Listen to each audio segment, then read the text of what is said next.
Assalamualaikum warahmatullahi wabarakatuh.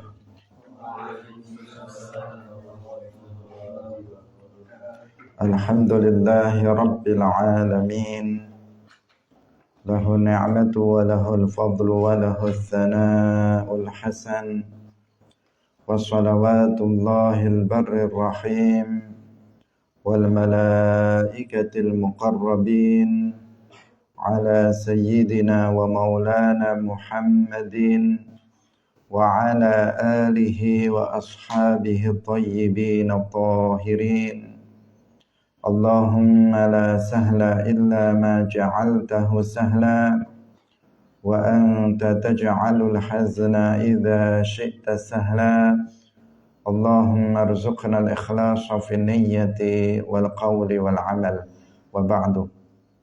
Ila nabiyil Mustafa sallallahu alaihi wasallam wa ikhwanihi minal anbiya'i wal mursalin wa syuhada'i was salihin, khususan ila sultanil awliya asy-syaikh Abdul Qadir al-Jilani wa syaikh Ahmad al-Rifa'i wa syaikh Bahauddin an-Naqsyabandi wa syaikhina Abdullah al-Harari wa ila arwahi muassisi jam'iyyati Nahdlatul Ulama Asy-Syaikh Muhammad Hashim Asy'ari wa Syekh Bisri Sansuri wa Syekh Abdul Wahhab Hasbuwah wa ila arwahi jami'i ahli al-qubur minal muslimin wal muslimat wal mu'minin wal mu'minat min masyariqil ardi ila magharibiha, khususan ila arwahi abaina wa ummahatina wa ajdadina wa jaddatina wa masyayikhina wa masyayikhi masyayikhina.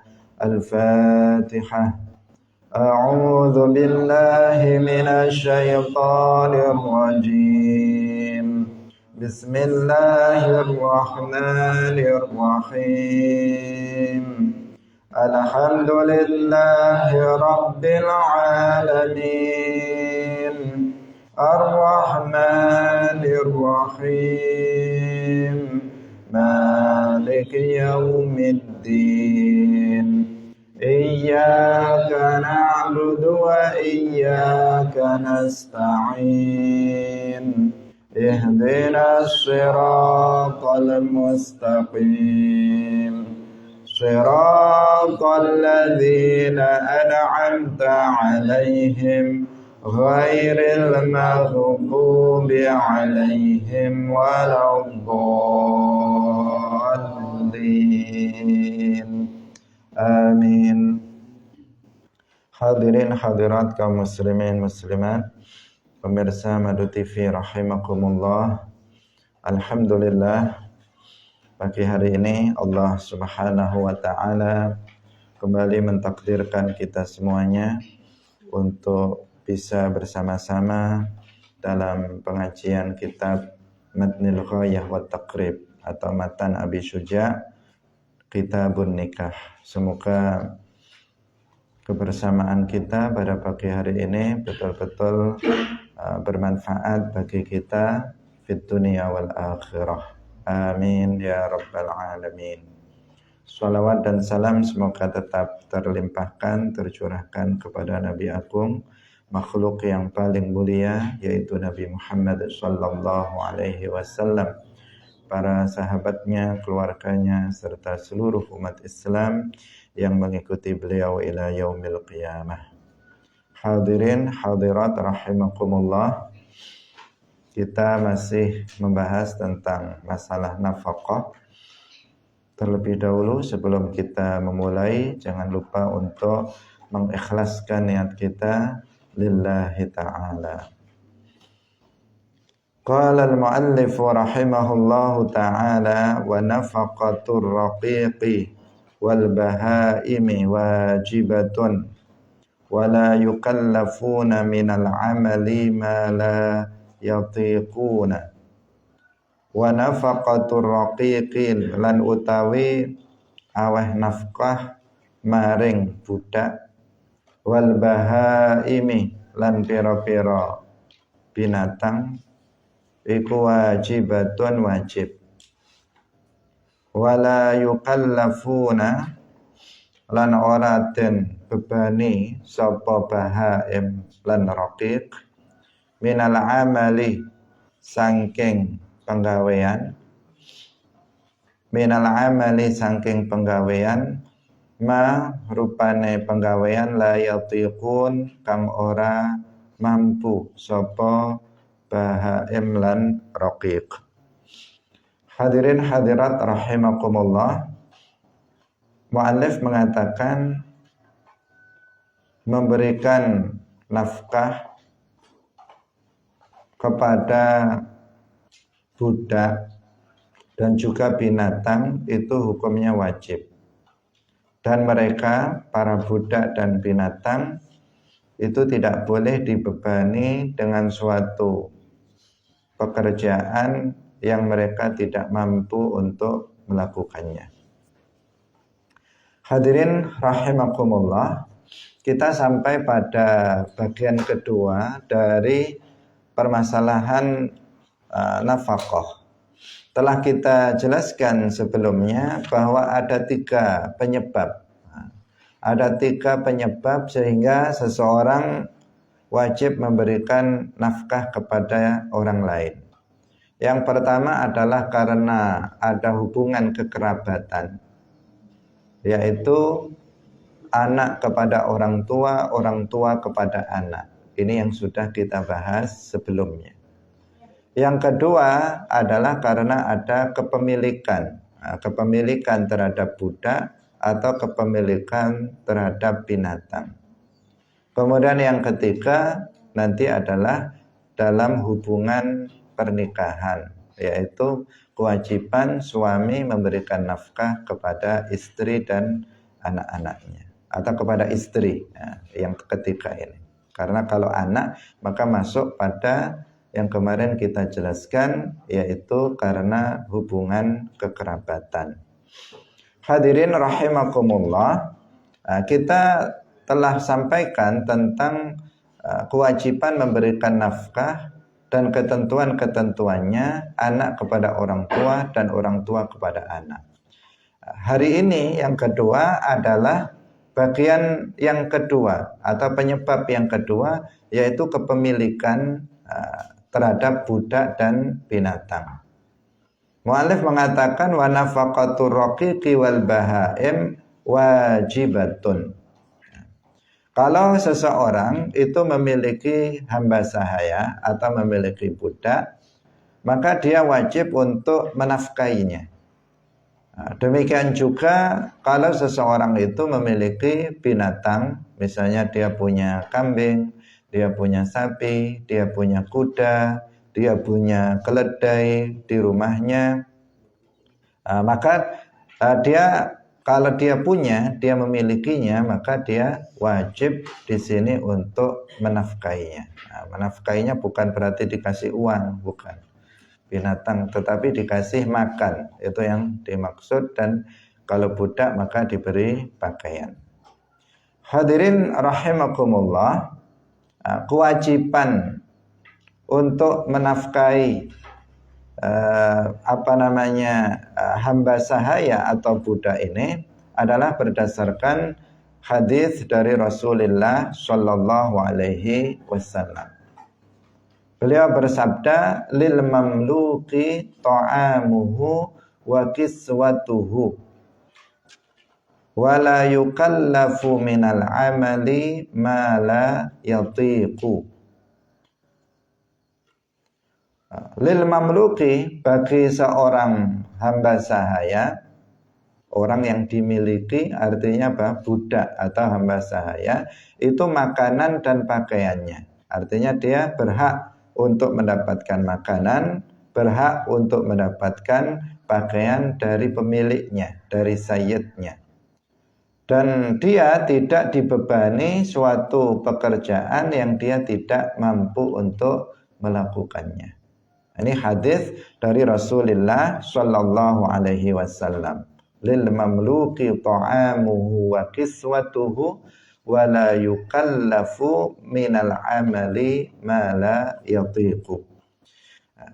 Bagi seorang budak makanan dan pakaiannya, artinya dia berhak mendapatkan makanan dan pakaian dari tuannya, dari sayyidnya, dan dia tidak boleh dibebani suatu pekerjaan yang dia tidak mampu untuk melakukannya. Ini dasar ya, dasar dari kewajiban menafkahi hamba sahaya atau budak. Jadi meskipun dia budak, tetap harus diberlakukan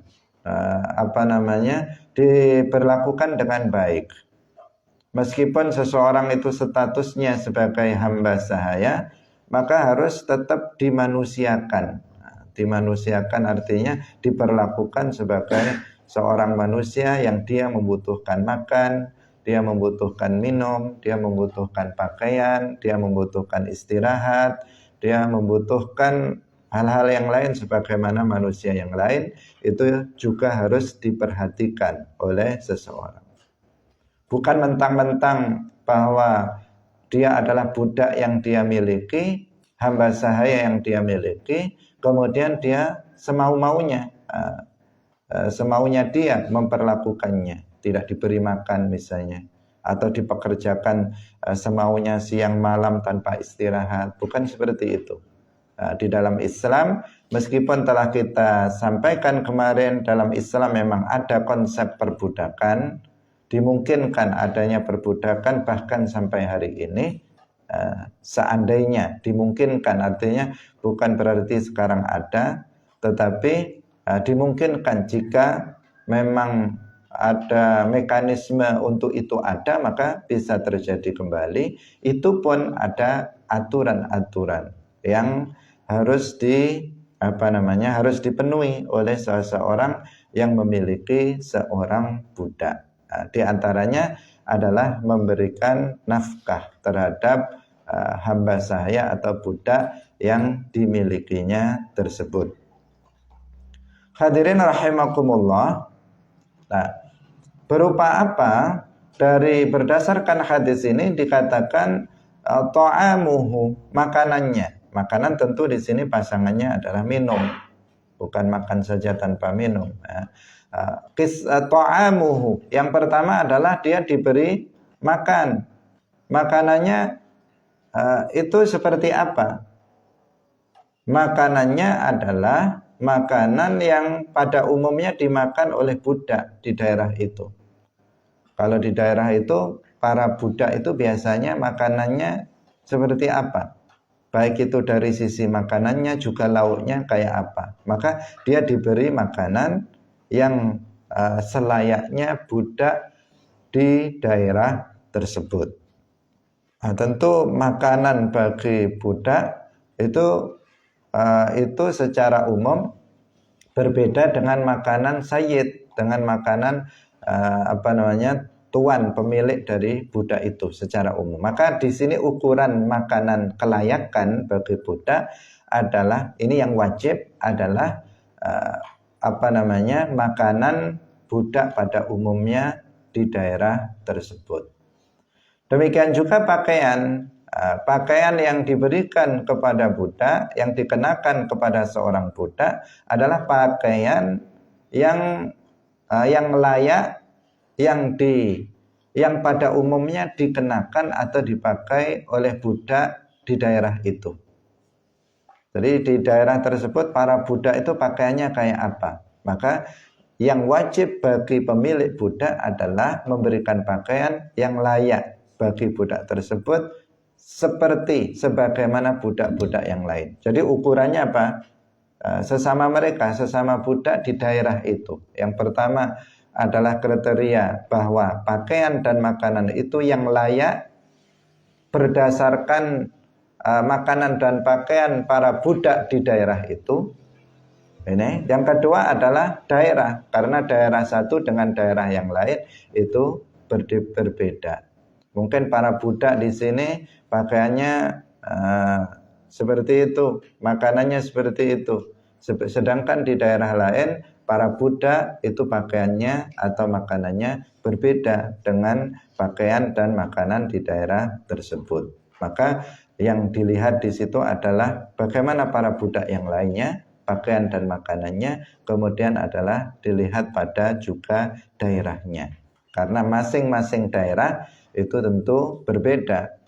Kita saja misalnya di Indonesia dengan di Eropa ataupun di Arab tentu makanannya juga berbeda, pakaiannya juga berbeda. Maka ini semuanya adalah dipertimbangkan.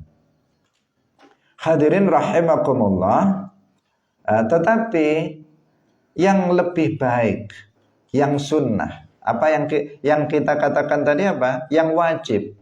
Yang wajib diberikan oleh sayyid terhadap budaknya adalah pakaian, makanan yang dimakan dan yang dikenakan oleh para budak di daerah itu pada umumnya. Itu yang wajib.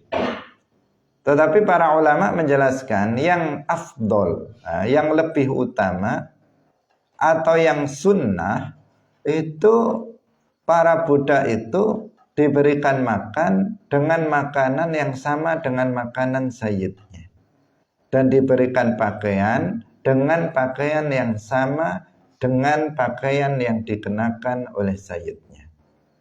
Jadi ya makannya sama. Kalau misalnya sayyidnya itu tuannya, sayyid itu tuan, pemilik dari budak itu misalnya makan hari ini makan misalnya ini ya, makannya lauknya nasi dan telur misalnya, budaknya juga sama. Makanan yang dimakan oleh tuannya dimakan juga oleh budaknya. Misalnya hari ini dia makan ayam, maka budaknya juga makannya juga ayam. Hari ini dia makan ikan, maka berarti budaknya begitu. Hari ini dia sayuran saja misalnya, maka budaknya juga seperti itu. Jadi itu yang sunnah, yang afdol.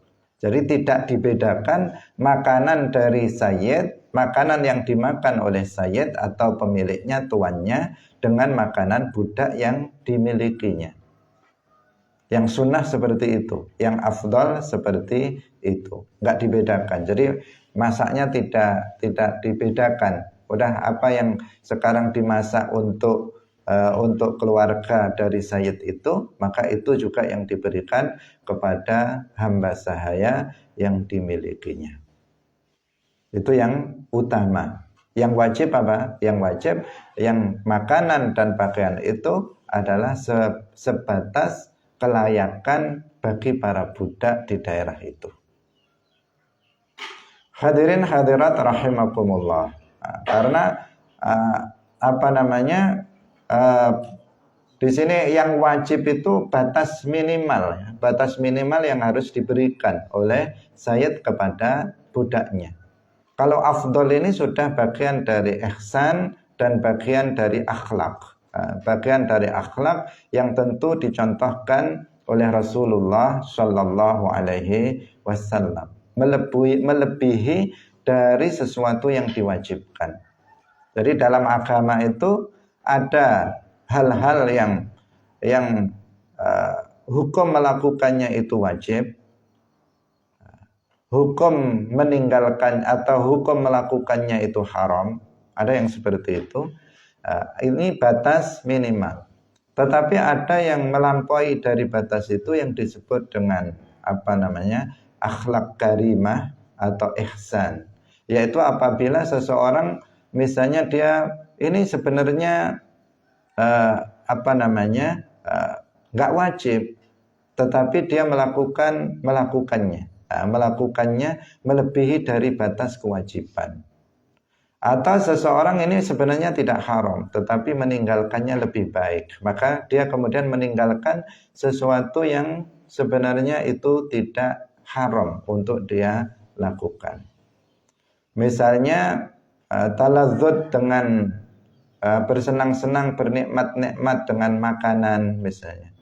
Setiap hari memakan makanan yang nikmat-nikmat, yang enak-enak. Itu pada dasarnya hukumnya apa? Ya boleh. Hukumnya boleh, tidak haram.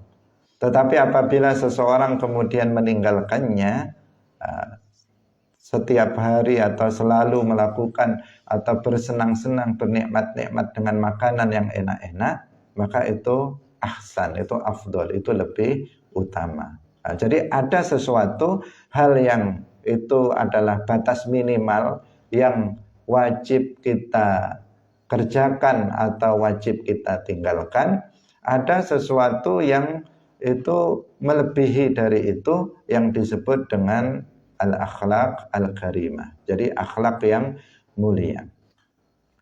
Kalau seseorang misalnya disakiti oleh orang lain, dipukul misalnya, maka dia secara hukum dia boleh memukul orang lain dengan pukulan yang sama pada tempat yang sama dengan ukuran yang sama. Nah, misalnya dipukul di sini, maka dia ganti memukul di sini pada orang yang memukul dengan ukuran yang sama, dengan jumlah yang sama. Kalau dia sekali, ganti sekali. Ukurannya nggak keras, ya jangan keras, sama. Itu boleh membalas seperti itu.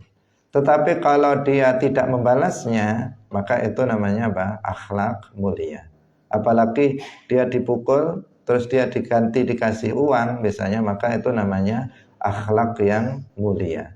Nah, jadi ada dalam Islam hal yang seperti itu dianjurkan. Nah, dalam masalah ini adalah budak. Budak itu dari sisi nafkahnya itu yang wajib dia dikasih makanan dan pakaian yang layak sesuai dengan umumnya para budak. Para budak itu umumnya pakaiannya kayak apa sih? Misalnya makanannya apa sih? Biasanya ya pada umumnya pasti beda dengan makanan dan pakaian dari sayyid. Itu yang wajib. Jika seseorang memenuhi itu, maka sudah gugur kewajiban.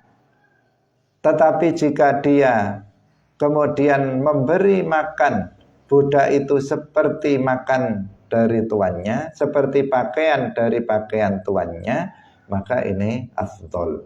Maka ini namanya akhlak karimah. Ini adalah bagian dari sunnah. Hadirin rahimakumullah.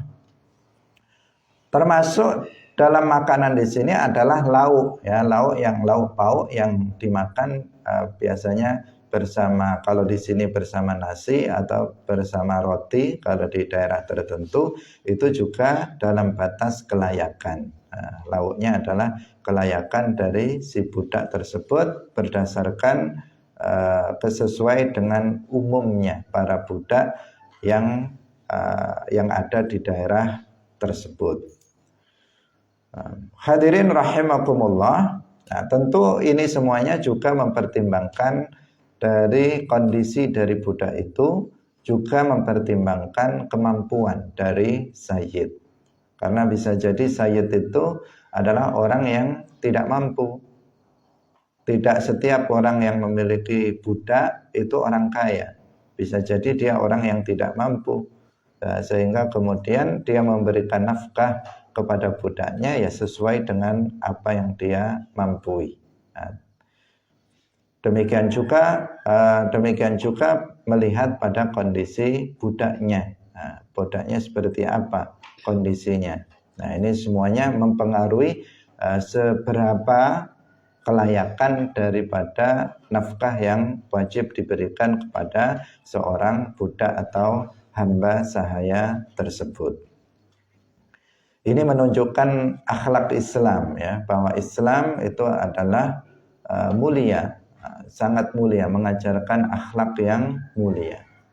Ketika Rasulullah Shallallahu Alaihi Wasallam beliau berdakwah awal mula di Makkah Al-Mukarramah, maka yang paling banyak di awal masuk ke dalam agama Islam itu adalah para budak. Para budak banyak yang antusias, kemudian masuk ke dalam, tertarik dengan Islam dan masuk ke dalam agama Islam. Kenapa? Karena Islam itu menunjukkan akhlak yang mulia kepada mereka. Mereka bahkan Islam bahkan dari sisi kesempatan manusia untuk mendapatkan derajat yang tinggi indallah nanti di akhirat, bahkan tidak melihat kepada status. Kalau seseorang itu dia statusnya hamba sahaya, budak, tetapi dia lebih bertakwa daripada sayyid, maka tentu budak ini lebih mulia daripada sayyid itu. Inna akramakum indallahi atqakum. Sesungguhnya orang yang paling mulia di antara kalian adalah orang yang paling bertakwa di antara kalian. Di sini tidak dibedakan apakah dia orang kaya, apakah dia orang miskin, apakah dia orang merdeka, apakah dia budak, apakah dia berkulit putih atau dia berkulit hitam. Ini nggak ada perbedaan di sini. Nggak ada pembedaan oleh Islam. Tetapi pembedanya adalah pada takwa, ketakwaan yang ada pada diri seseorang. Semakin seseorang bertakwa, maka semakin tinggi derajatnya meskipun dia adalah seorang budak, meskipun dia adalah seorang hamba sahaya. Sudah hamba sahaya, misalnya hitam, jelek lagi, tetapi apa? Tetapi dia sangat taat kepada Allah. Dia senantiasa menjalankan kewajibannya, senantiasa meninggalkan yang diharamkan oleh Allah, maka dia akan menjadi orang yang mulia indallah. Itu dalam Islam seperti itu.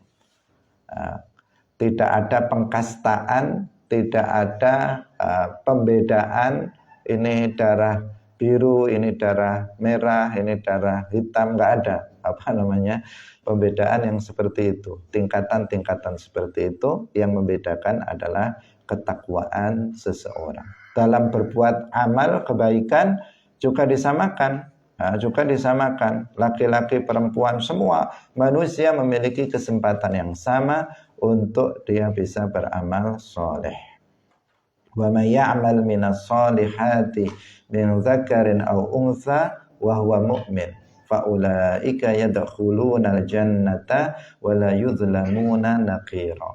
Laki-laki atau perempuan semuanya memiliki kesempatan yang sama dalam beramal soleh. Yang penting dia mukmin, apakah dia laki-laki atau perempuan, dia merdeka atau hamba sahaya, dia beramal soleh dan dia mukmin, syaratnya harus mukmin.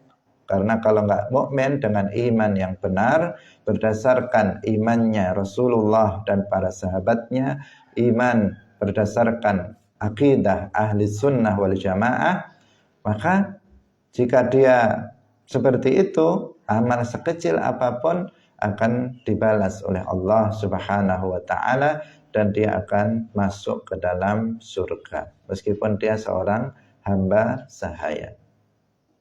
Nah, hadirin rahimakumullah, sehingga banyak para budak yang tertarik untuk masuk ke dalam agama Islam karena akhlak Islam yang begitu mulia terhadap para budak ini. Nah, termasuk dalam kalau sebelumnya di masa jahiliyah para budak itu mendapatkan siksaan, mereka dipekerjakan semaunya, tidak ada etika, bahkan bisa mereka sakit, mati karena pekerjaan yang dibebankan mereka tanpa kadang tidak diberi makan, tidak diberi minum dan sebagainya.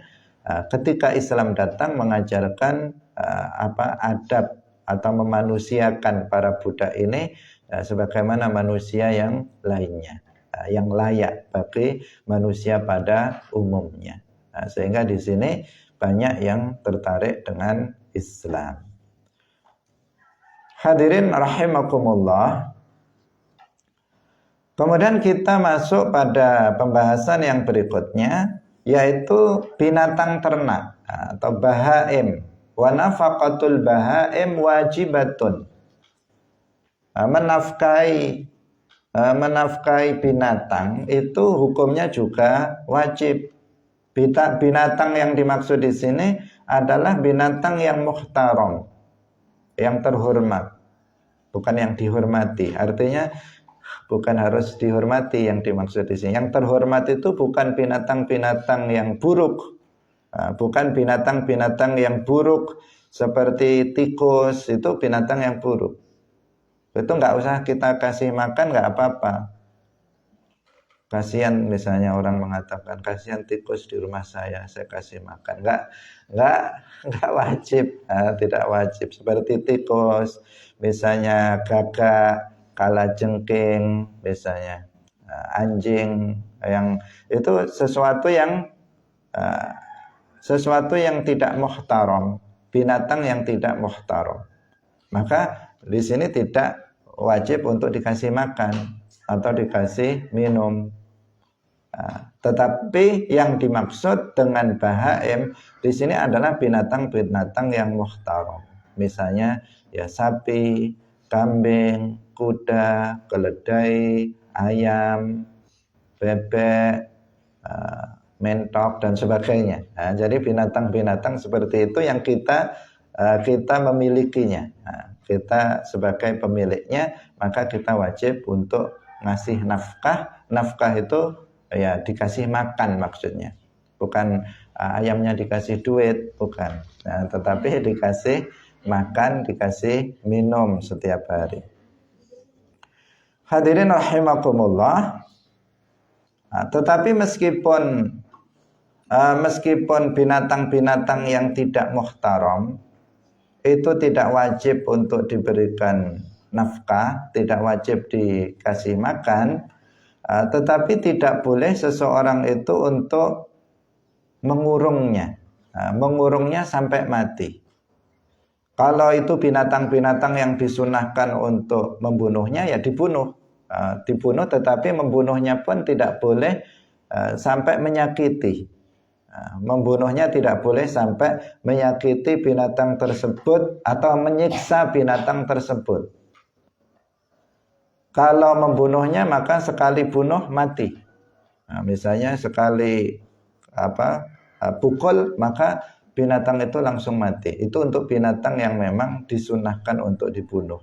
Tidak boleh kemudian dimutilasi. Misalnya kakinya dipotong dulu, kemudian tangannya, habis itu bulunya dicabut-cabut dulu sampai kesakitan, habis itu baru dipotong lehernya. Itu nggak boleh. Harus kalau memang itu binatang yang sunnah dibunuh, maka dibunuh, sekali bunuh dia mati. Musalah atau mutilasi terhadap binatang meskipun dia binatang yang boleh dibunuh atau bahkan disunnahkan untuk dibunuh, itu tetap itu tidak boleh dilakukan.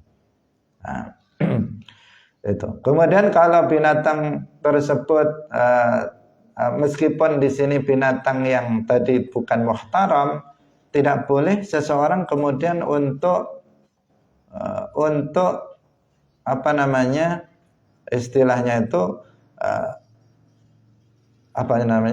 mengekangnya atau mengurungnya.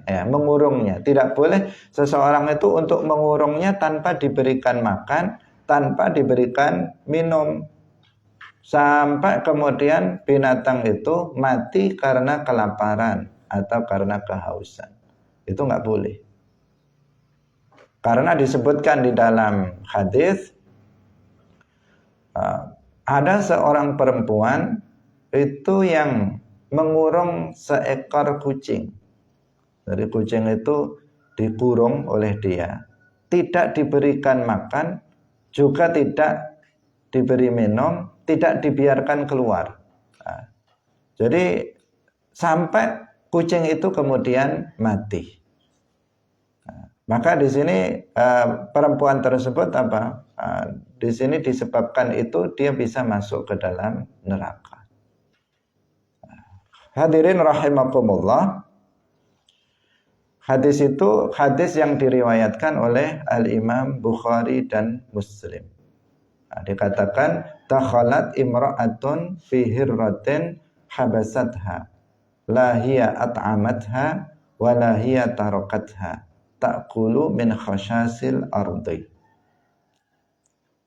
Jadi seorang perempuan dia masuk ke dalam neraka akibat dari seekor kucing yang dia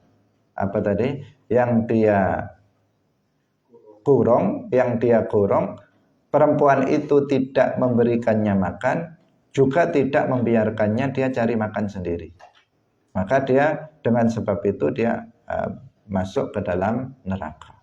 Nah, karena itulah maka nggak boleh seseorang kalau misalnya dia memang nggak mau memberi makan, ya lepaskan dia biar dia cari makan sendiri. Dia biar cari makan sendiri. Kalau dia mengurungnya, maka dia konsekuensinya maka dia harus memberikan makan kepadanya. Hadirin rahimakumullah. Ini adalah juga bagian dari akhlak Islam, bukan hanya kepada sesama manusia, tetapi juga akhlak terhadap binatang ini juga ada aturannya. Nah, kalau kita memiliki binatang yang muhtaram, maka kita harus memberikannya makan. Kalau kita misalnya membunuhnya atau menyembelihnya, maka kita harus menyembelihnya dengan yang baik, dengan cara yang baik. Kalau itu binatang yang tidak muhtaram, bahkan kita dianjurkan untuk membunuhnya, maka kita juga membunuhnya dengan cara yang baik. Itu namanya, ini juga adab atau akhlak dalam Islam. Rasulullah Shallallahu Alaihi Wasallam bersabda, "Idza qataltum fa ahsinul qatlah, hatta al-hayawan al-mu'dhi." Nah, jika kalian itu membunuh, maka baiklah kalian dalam membunuhnya. Sampai binatang yang menyakiti, kalian harus bagus dalam membunuhnya. Nah, artinya dengan cara yang baik untuk membunuhnya. Jika itu misalnya binatang yang bisa dimakan, binatang yang bisa dimakan itu seperti kita tahu semuanya, kambing, sapi, ayam dan sebagainya, maka kita kalau membunuhnya ya dengan cara yang baik sesuai dengan ketentuan syariat Islam. Nah, dalam kitab ini ada bab khusus tentang penyembelihan binatang. Ada di situ batasan-batasan yang wajib dalam penyembelihan, juga ada adab-adab. Adab-adabnya diantaranya ini juga adab yang hukum, kalau yang hukumnya wajib itu dia harus memotong jalan nafas dan jalan makan. Kemudian dia juga harus memotongnya dengan pisau dan semacamnya yang tajam. Nggak boleh yang misalnya nggak tajam, yang bisa menyakiti dari binatang tersebut, yang bisa mempercepat kematian dari binatang tersebut. Kalau menyembelih, jangan di hadapan binatang lain yang akan disembelih, nanti ketakutan dia dan seterusnya. Ada adab-adab tertentu yang harus dilakukan. Itu pun kalau kita misalnya binatang itu binatang yang bisa dimakan, dengan dibunuh maka ada adabnya. Maka pilihan yang kedua yaitu dia harus memberikan makan dan minum. Kalau kamu nggak mau memberikannya kepada orang lain, nggak mau menjualnya, ya kamu harus memberikan makan dan minum terhadap binatang tersebut. Jika nggak mau juga dia untuk diperintah oleh hakim untuk memberikan makan dan minum, maka yang ketiga kamu harus menyembelihnya. Udah sembelih saja. Sembelih saja kambingnya, jika termasuk ini binatang yang bisa dimakan. Kalau nggak bisa dimakan ya berarti pilihannya dua, karena nggak bisa disembelih.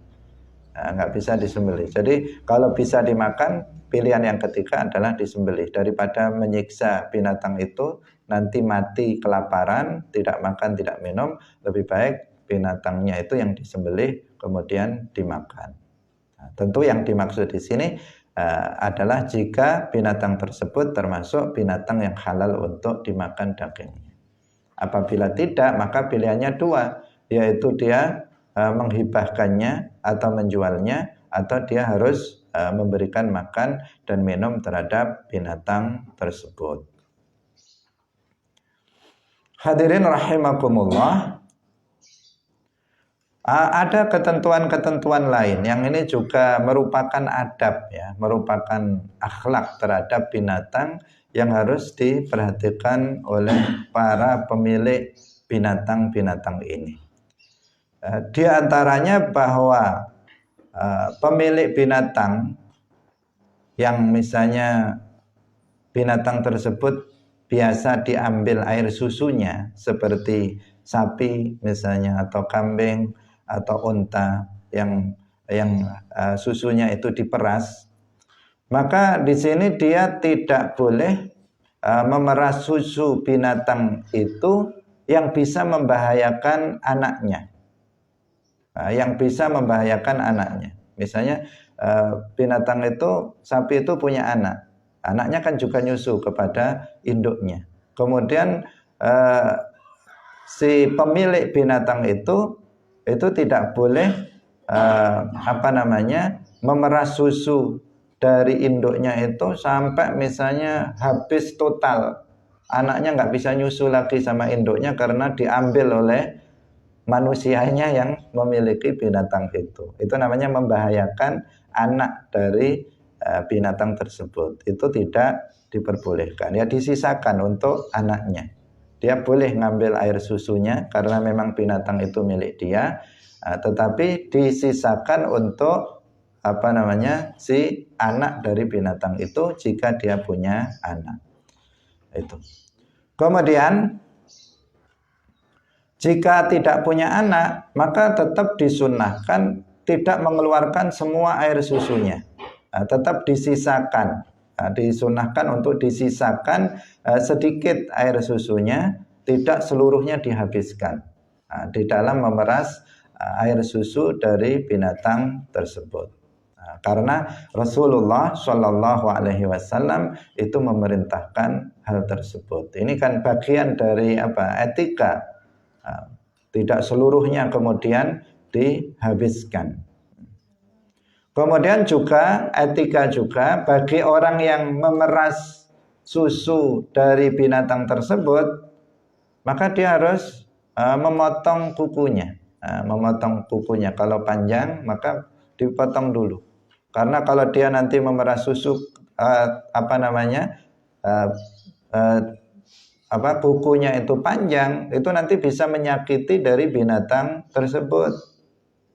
Sehingga itu harus atau disunahkan dia untuk memotong kuku-kuku tangannya yang digunakan untuk memeras susu tersebut. Jadi sampai di situ etika atau adab yang diajarkan oleh Islam terhadap binatang. Meskipun itu binatangnya sendiri, milik dia, dia juga berhak untuk memeras susunya, tetapi cara memeras susunya pun ada aturannya, yaitu dengan disisakan, tidak seluruhnya dihabiskan.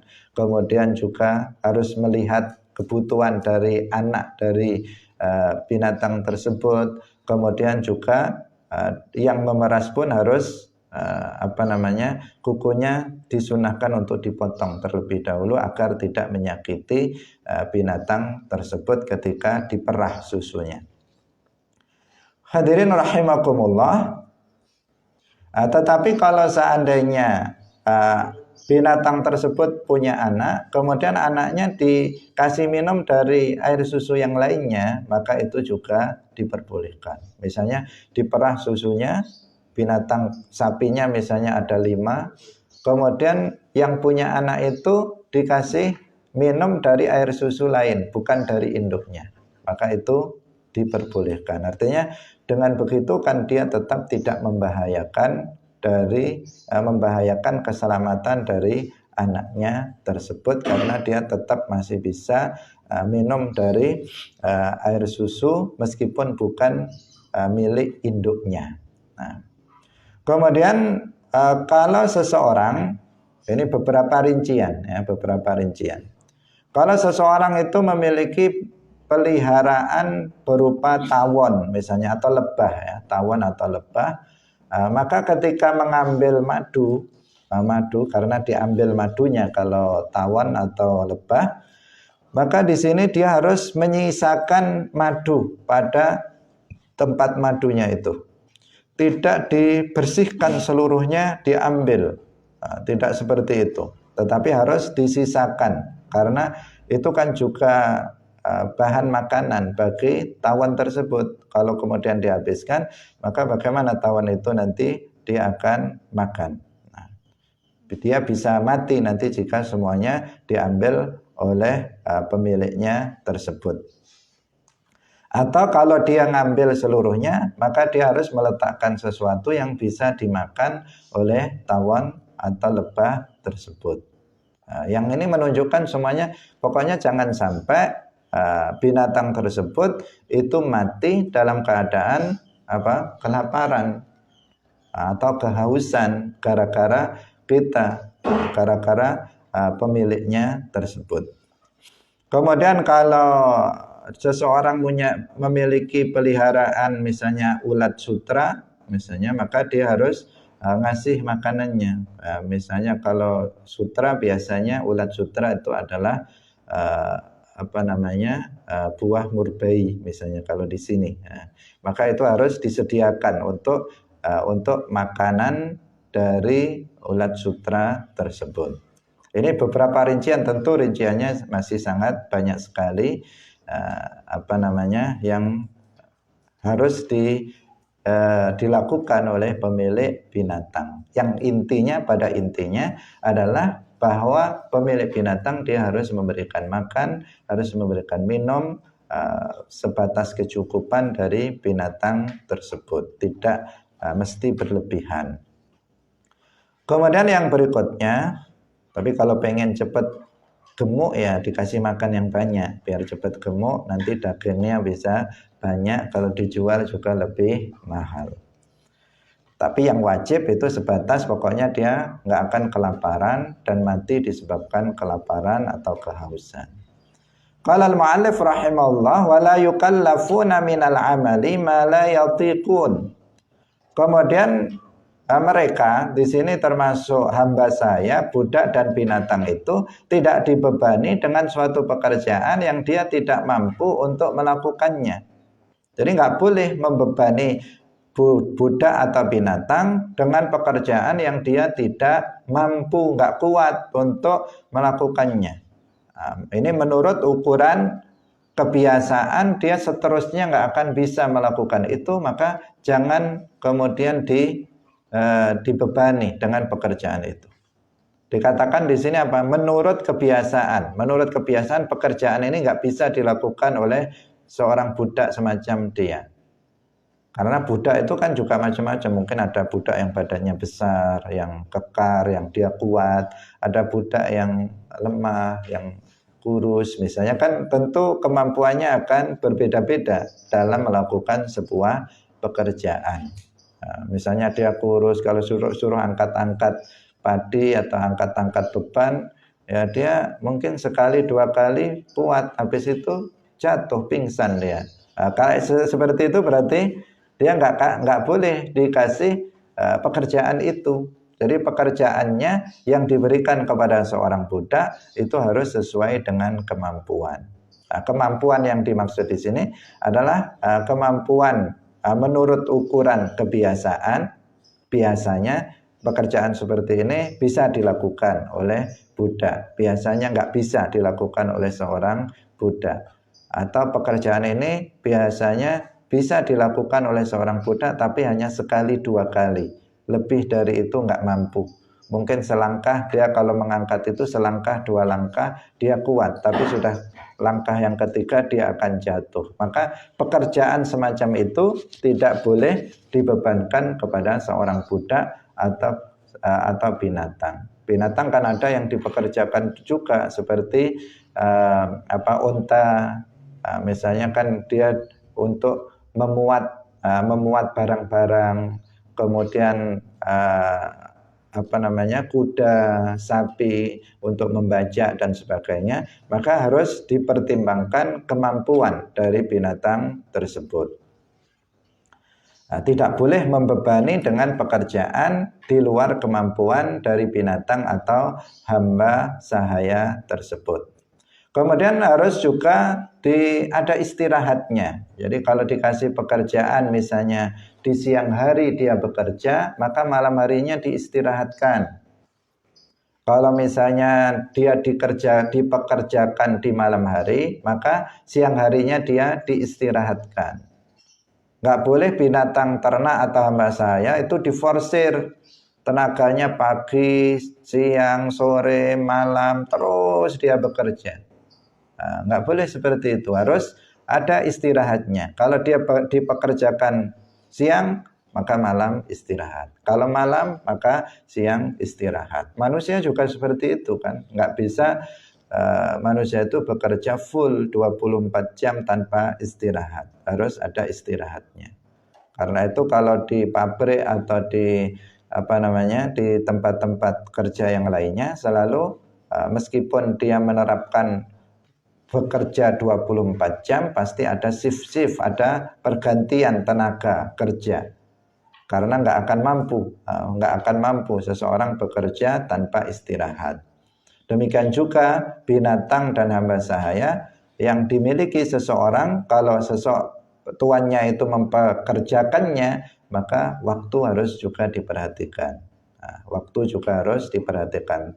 Termasuk para ulama menjelaskan jika di waktu soif, musim panas, ya musim panas. Kalau di sini kan nggak ada cuaca yang seperti itu. Artinya cuaca 4 cuaca itu nggak ada kalau di Indonesia. Kalau di Timur Tengah, misalnya di musim panas, di siang hari itu harus diistirahatkan. Di waktu qailulah itu harus diistirahatkan terlebih dahulu. Karena ini harus istirahat di waktu itu. Karena di sini musimnya adalah musim panas, yang bisa jadi tengah hari itu sangat panas sekali yang tidak memungkinkan bagi binatang atau hamba sahaya untuk bekerja.